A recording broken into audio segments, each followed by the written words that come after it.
मार्च में कब कब है एकादशी? चलिए जान लेते हैं कि मार्च में कितनी एकादशी हैं और कब ये एकादशी पड़ रही हैं। हिंदू धर्म में एकादशी व्रत को अत्यधिक महत्वपूर्ण माना जाता है, जो भगवान विष्णु को समर्पित होता है। हर महीने 2 बार एकादशी व्रत का आयोजन किया जाता है, जिसमें विधि पूर्वक लक्ष्मी नारायण जी की पूजा की जाती है।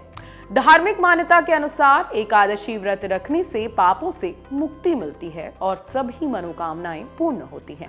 जीवन में सुख समृद्धि और इच्छित परिणाम प्राप्त करने के लिए एकादशी व्रत का विशेष रूप से लाभकारी माना गया है।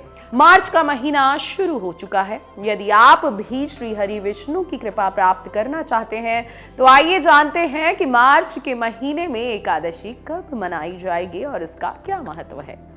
मार्च में कौन कौन सी एकादशी आती हैं, सबसे पहले ये जान लीजिए। मार्च का पहला एकादशी व्रत फाल्गुन माह के शुक्ल पक्ष की एकादशी तिथि पर मनाया जाता है, जिसे आमलकी एकादशी या रंग भरी एकादशी के नाम से जाना जाता है। वहीं मार्च का दूसरा एकादशी व्रत चैत्र के कृष्ण पक्ष की एकादशी तिथि पर होगा, जिसे पापमोचनी एकादशी कहा जाता है। अब आमलकी एकादशी कब है ये जान लेते हैं।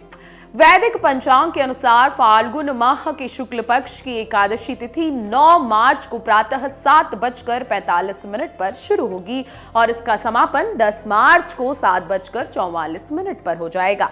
इस प्रकार उदया तिथि के अनुसार आमलकी एकादशी का व्रत 10 मार्च को रखा जाएगा। अब आमलकी एकादशी का क्या महत्व होता है ये भी जानना आपको बेहद जरूरी है। 9 मार्च को आमलकी एकादशी का व्रत रखा जाएगा।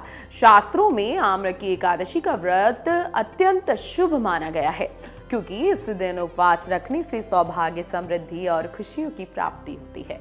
मान्यता है कि इस व्रत के माध्यम से सभी पापों का नाश हो जाता है और भगवान विष्णु का आशीर्वाद प्राप्त होता है। कहा जाता है कि इस दिन भगवान विष्णु को आंवली का फल अर्पित करने से अच्छे स्वास्थ्य, धन और समृद्धि का वरदान मिलता है। इसलिए जो लोग जीवन में अनेक कठिनाइयों का सामना करते हैं, उन्हें इस दिन उपवास जरूर करना चाहिए। साथ ही व्रत के नियमों का पालन भी करना चाहिए। साथ ही व्रत का पालन तो करना ही है, समय पर पारण करना भी इस व्रत का जरूरी है। अब जान लेते हैं मार्च के महीने में पाप मोचनी एकादशी कब रहेगी। वैदिक पंचांग के अनुसार चैत्र माह की कृष्ण पक्ष की एकादशी तिथि 25 मार्च को प्रातः 5:05 पर शुरू हो जाएगी।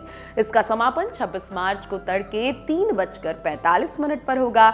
इस प्रकार उदया तिथि के अनुसार पापमोचनी एकादशी का व्रत 25 मार्च को रखा जाएगा। अब पापमोचनी एकादशी का क्या महत्व होता है ये जान लीजिए। धार्मिक मान्यताओं के अनुसार पापमोचनी एकादशी का व्रत रखने से जन्म जन्मांतर के पाप समाप्त हो जाते हैं और मोक्ष की प्राप्ति होती है। कहा जाता है कि इस व्रत का पालन करने से सभी तीर्थ स्थलों के दर्शन करने और गायों का दान करने से भी अधिक पुण्य प्राप्त होता है। तो आप भी एकादशी के दिन भगवान विष्णु की सच्चे मन से आराधना करें। निश्चित ही भगवान विष्णु एकादशी के दिन आपकी सभी मनोकामना पूर्ण करेंगे। अगर आपको हमारा ये वीडियो पसंद आया हो तो हमारे चैनल जीवांजलि को सब्सक्राइब करें